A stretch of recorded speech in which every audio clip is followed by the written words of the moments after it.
होली, एक शब्द सुनते के साथ मस्ती, हुड़दंग, उड़ते गुलाल, पिचकारियां और बचपन की कुछ शैतानियां याद आ जाती है। पूरे भारत में होली प्रीति सम्मेलनों का आयोजन हो रखा है। चारों तरफ खुशी है, मस्ती है, ढप और चंग बज रहे हैं। ऐसे एक कार्यक्रम में कल रात 350-400 लोगों की भीड़ के बीच में पूछा गया कि होली हम मनाते क्यों हैं।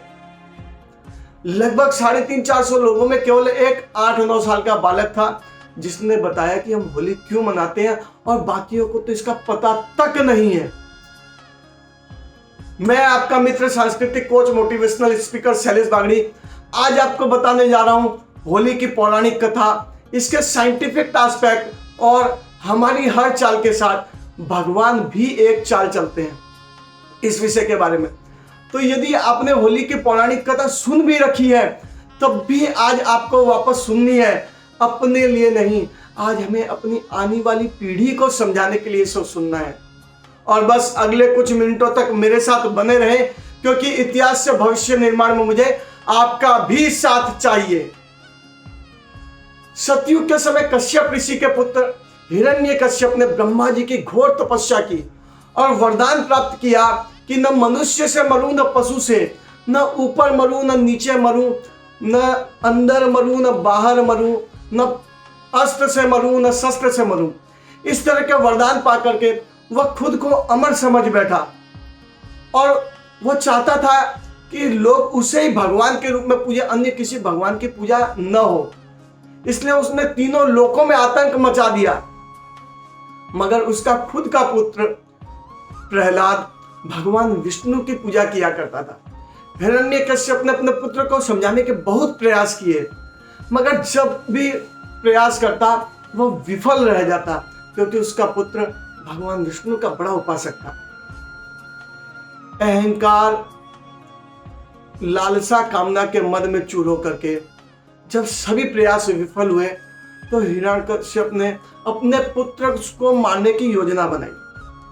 अनेक तरह के प्रयत्न किए। एक दिन उसकी बहन होलिका ने उसे बताया कि होलिका के पास एक ऐसी चादर है जिसे पहन जब वो अग्नि में बैठ जाएगी तो वो जलेगी नहीं। तो इसलिए भाई मैं तुम्हारे पुत्र को गोदी में लेकर के अग्नि में बैठ जाती हूँ और तुम्हारा पुत्र मर जाएगा और मैं बच जाऊंगी। फागुन की पूर्णिमा की रात को बहुत बड़ा टीला बनाया गया जिस पर होलिका प्रहलाद को गोदी में लेकर बैठ गई। होलिका को बहुत कॉन्फिडेंस था कि उसकी चादर से वो जलेगी नहीं।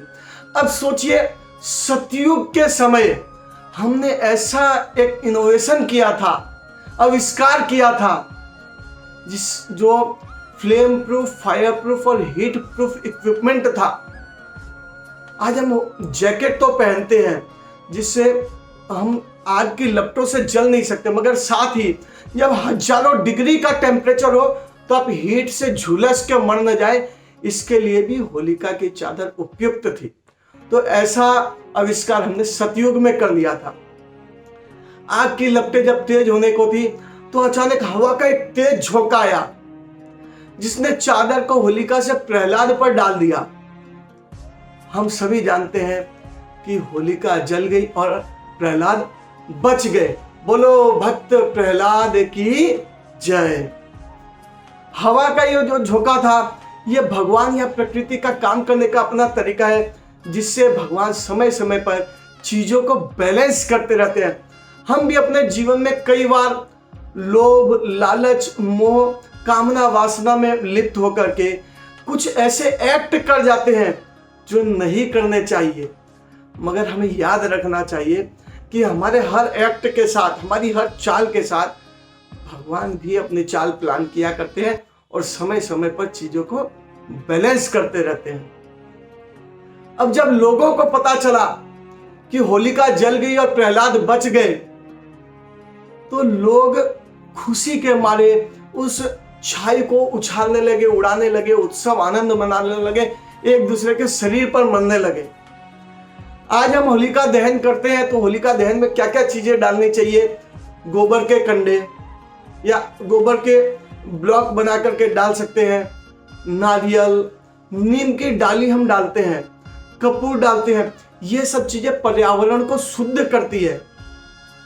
होलिका दहन के समय इसकी परिक्रमा भी की जाती है। वातावरण में ऋतु परिवर्तन के साथ साथ कुछ हानिकारक बैक्टीरिया वायरस डेवलप हो जाते हैं। शीत से वसंत और वसंत से ग्रीष्म ऋतु का आगमन होने वाला है।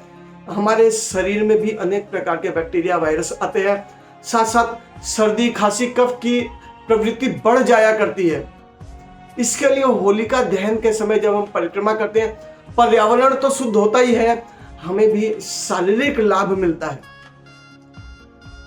नीम की पत्ती से हरा रंग, गुलाब से गुलाबी, गेंदे या अन्य फूल से पीला केसरिया रंग, इस तरह हम प्राकृतिक रंग बनाया करते थे, जिससे हमें वनस्पतिक लाभ भी मिलता था और सौंदर्य भी निखरता है।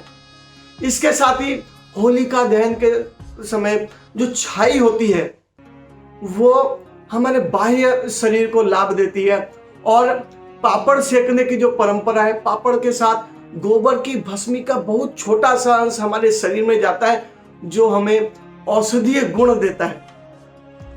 होली के पीछे बहुत बड़ी है पौराणिक कथा है, जिसे हमें अपने बच्चों को बताना चाहिए। इसके साथ ही होलिका दहन, इसका साइंस और विज्ञान, ये तो हम बताने वाले हैं। साथ ही होलिका दहन ऑर्गेनिक हो, होली के रंग ऑर्गेनिक हो, इसका हमें ख्याल रखना है, क्योंकि हमारा शरीर हो या पर्यावरण, इसकी सुरक्षा करने का जिम्मा भी हमारा ही है। आशा ही नहीं, विश्वास है आपको होलिका दहन और होली खेलने का विषय समझ में आया है। इसके साथ ही कुछ दिनों के बाद चैत्र शुक्ल प्रतिपदा हिंदू नववर्ष का आरंभ हो रहा है। आगामी हिंदू नववर्ष को भारतीय संस्कृति संवर्धन समिति बड़े धूमधाम से मनाने वाली है। लगभग 15-16 सालों से हमारी टीम समाज में जागृति और चेतना का कार्य करती है। हजारों लोग इस कार्यक्रम में आते हैं और आपसे भी निवेदन है कि हमारी समिति के साथ जुड़ करके या आप अपने हिसाब से हिंदू नववर्ष का पालन करें और आने वाले नववर्ष को सफल बनाए। इसके भी वैज्ञानिक एस्पेक्ट को और पौराणिक विषयों को समाज तक पहुंचाना हमारी ही जिम्मेदारी है। आप इस विषय वीडियो को अवश्य शेयर करेंगे, क्योंकि समाज के हर बालक तक, हर बालिका तक विषय पहुंचाना भी आपकी जिम्मेदारी है। जल्द मिलते हैं अगले वीडियो में, तब तक के लिए शैलेश बागड़ी का नमस्कार।